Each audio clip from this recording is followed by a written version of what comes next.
me great pleasure to introduce our next speaker. He is the Palestinian ambassador to the UK, so please give it up for Husam Zomlot.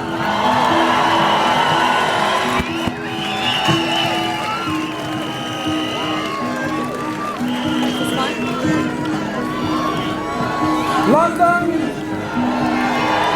Britons, people of the world, friends, it's been more than 200 days. 200 days of genocide, of edicide, of ecocide, of filicide, of murdering and maiming 100,000 innocent Palestinians, including 14,500 children. It's been 90 days. 90 days since the International Court of Justice called on Israel to stop its mass murder and mass destruction. It's been 30 days. 30 days since the UN Security Council called for an immediate ceasefire.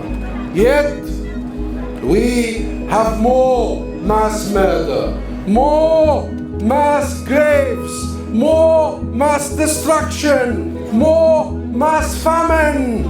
There are people starving. There are children dying from malnutrition, dying in plastic tents, thirsty, because of a heat wave in Gaza.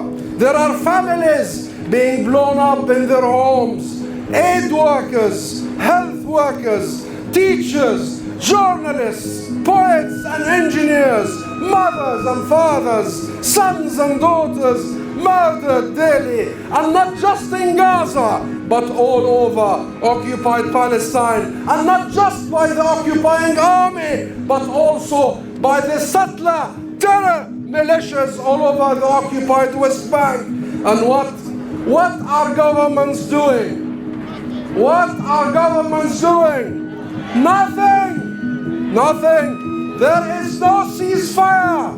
Ceasefire now! Ceasefire now! Ceasefire now! There are no sanctions! Sanctions now! Sanctions now! There are no arms embargo! Arms embargo now! Arms embargo now! And there are no accountability, my friends. There are only excuses from politicians who think the war criminals will investigate themselves. Excuses from politicians who don't even acknowledge that the Palestinian people are under occupation. Justifications from politicians who pretend that genocide is self-defense. This is complicity. This is complicity in war crimes. But politicians must be careful, because the wheels of justice are turning. The wheels of justice are turning. My friends, change may not come from Western governments, but change is coming. Change is coming from Africa, from countries like South Africa, who have suffered decades of racism and discrimination. Change is coming from Asia and Latin America, from countries like Nicaragua,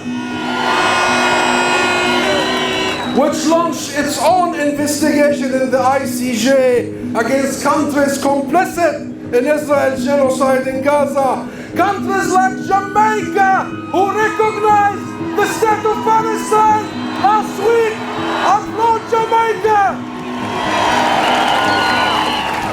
But most of all, my brothers and sisters, my friends, most of all, change is coming from you.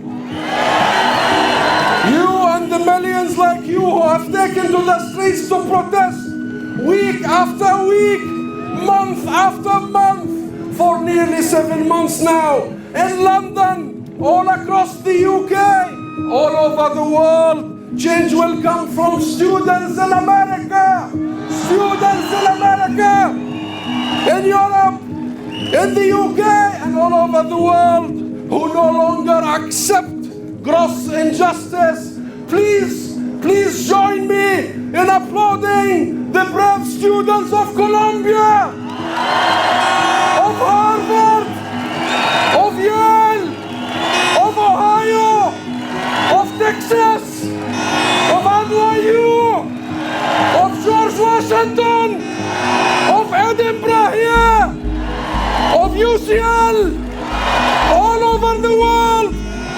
Change will come, campus by campus, city by city, country by country. And the tide is turning. The tide is turning because this is a global movement for change, a global assertion of popular power, people's power, you power, to remind governments everywhere that they are accountable to you, to each and every one of you. It is a reawakening of the post-war dream of a true community of nations, of global solidarity, equal in dignity and rights.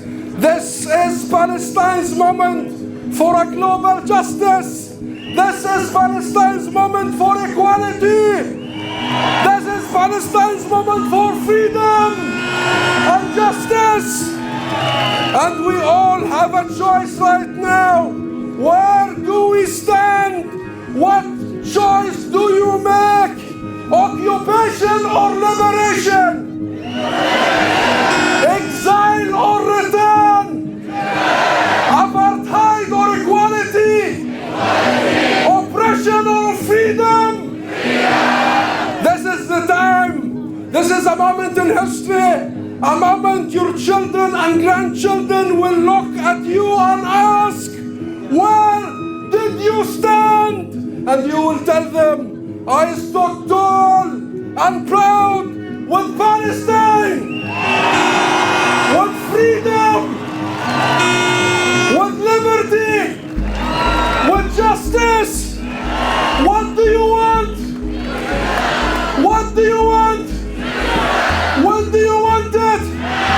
Today, and for as long as it takes. Let us not fear.